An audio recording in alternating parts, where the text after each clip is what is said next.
Hi, this is Neil Sun Dynasty. Buy yourself some silver, some platinum, and some crystallized osmium. You'll be happy. You'll be very happy. Not financial advice, it's happiness advice.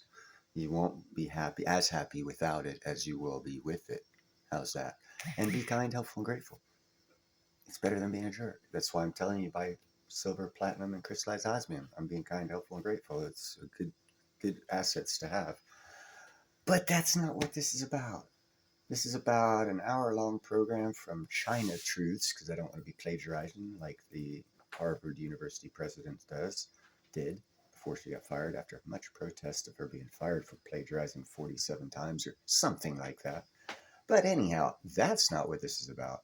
This is about, again, China Truths, hour old. Belt Road wage defaults, Laos Chinese consulate occupied.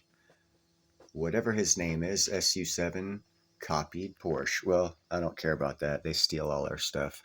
We'll go over the first part of this and show you why China is falling apart and Western news media is not telling you about it. I will. And I will get mocked for doing it and get thrown aside for telling the truth because you don't believe it. But that's cool. It's still the truth. I'm ready. Are you?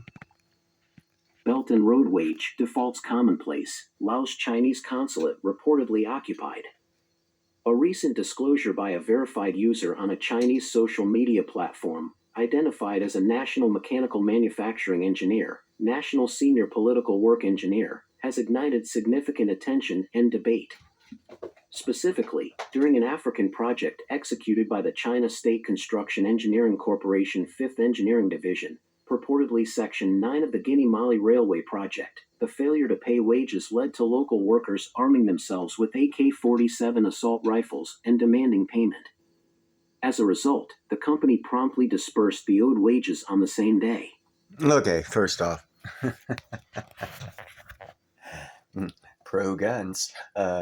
I guess one reason for gun owners to say it's a good thing to own guns is when your company chooses not to pay you after you do the work and treat you like a slave, you just bring your guns to work and say, hey, mofo, you're going to pay because I did the work. And they get paid that day. Holy cow. Go gun rights. News of this incident quickly spread online, with many netizens on overseas platforms sharing images and texts corroborating the story. Mainland Chinese media outlets initially reported on the incident but later debunked the story, leading to a surge in online interest. However, the related reports were swiftly removed from circulation.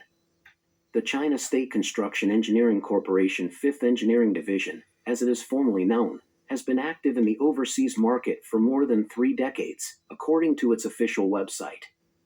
The division has completed market deployments in 30 countries, establishing a presence in 13 countries and implementing projects in 21 countries. Notable projects include the Pakistan PKM Highway, which is part of the China-Pakistan Economic Corridor. Recently, Epoch Times interviewed Li Jiang, an engineer involved in China's Belt and Road Initiative, particularly the construction of the China-Laos Railway. Li Jiang revealed that workers involved in the China-Laos Railway project often face delayed wage payments, sometimes waiting for several months. He also mentioned that workers in other BRI projects are still owed wages. Okay. One reason why this other group is owed wages and the Africans in Africa that were working just grabbed their guns and said, pay us. These people are Chinese migrant workers from mainland China, as you're fixing to be told later on the story. But I'm bringing up the difference of personalities as to cultural differences. It seems like the Chinese are more willing to continue working without getting paid, being owed several months' wages, to where no one else in the rest of the world is willing to do that. Shows the mentality that the CCP government has instilled in their people. It's the same as there's a country in Africa, dictators had it for 37 years. He inscribes everyone into the military for up to 40 years service right out of high school. And you get told what to do and you get paid what they tell you you're going to get paid. It's kind of like that in China, but The news reports don't tell you that. Itaroe or something like that's the name of the African country.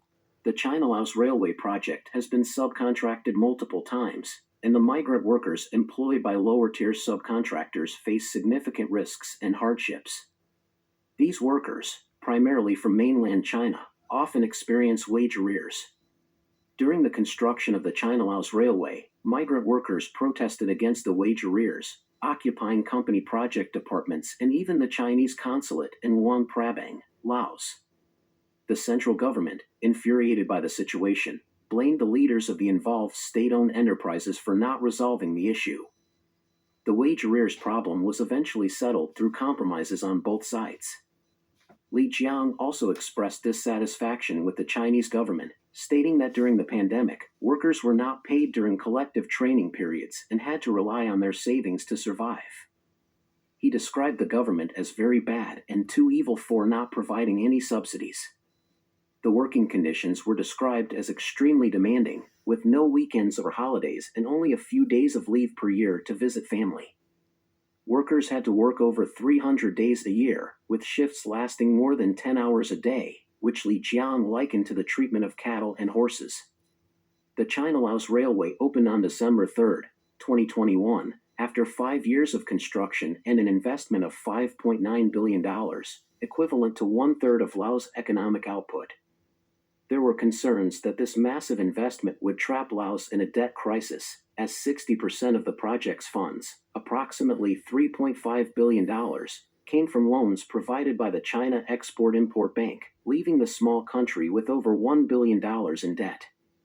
The CCP also plans to extend the China Laos Railway to Thailand, Malaysia, and Singapore. Fulfill may look like a candy Passes warning threshold. The office vacancy rate in China's major cities has reached alarming levels, indicating a slowdown in the economy. For the first time, the office vacancy rate in Beijing has climbed above 20%, hitting a 13-year peak at 20.4%.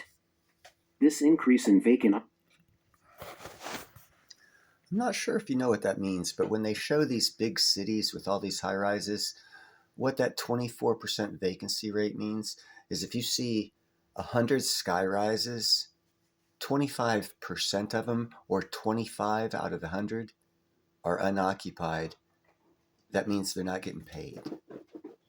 That's 25% of their projected net income not being there. So therefore, on their projected net income is where they do their projected expenses, and it's already been spent, and the income's not coming in.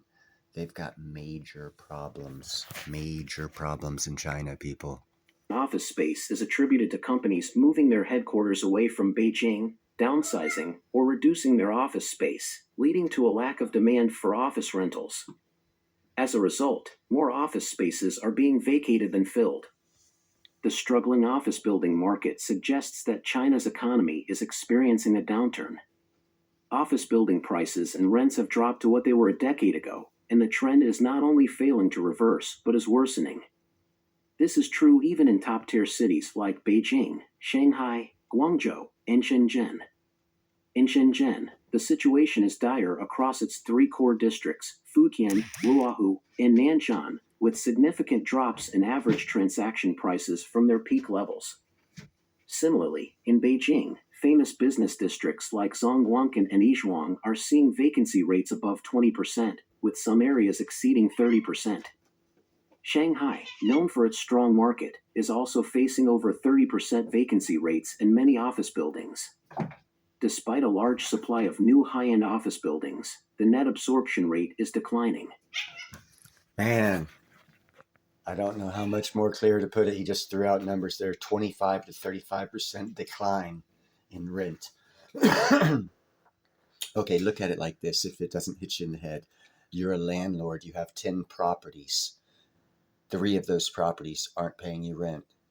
You're like, okay, it's no big deal. Yeah, but what you don't realize is you just put yourself in the ownership position of 10 properties. It comes with a lot of expenses.